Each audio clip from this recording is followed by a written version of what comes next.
પાલીતાણાના હવામેલ road પર મહાકાય વૃક્ષ ધરાશાયી થયું, 3 લોકોને ઈજાઓ પહોંચી। પાલીતાણાના હવામેલ રોડ પર સ્વામી વિવેકાનંદ સ્કૂલની સામે આવેલ આંબલીના વૃક્ષમાં આગ લાગી હતી અને આગ લાગતા ફાયર વિભાગ દ્વારા પાણીનો મારો ચલાવવામાં આવ્યો હતો।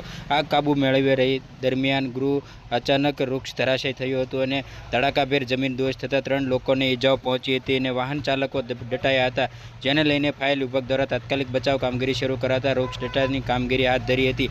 કામગીરીને લઈને નગરસેવક દિનેશભાઈ મારુ તેમજ વિપક્ષ પક્ષના નેતા કિરીટભાઈ સાગઠિયા સહિત પોલીસ સ્ટાફ અને તંત્ર તાત્કાલિક ઘટનાસ્થળે દોડી આવ્યું હતું અને સ્થાનિકોની સહિત મદદથી ઈજાગ્રસ્ત લોકોને સારવાર અર્થે ખસેડવામાં આવ્યા હતા। ફાયર વિભાગના મયંકભાઈને પણ ઈજાઓ પહોંચી હતી અને હાલ મહાકાય આંબલીનું વૃક્ષ ધરાશાયી થતાં ઘટના સ્થળે મોટી જાનહાનિ ટળી હતી।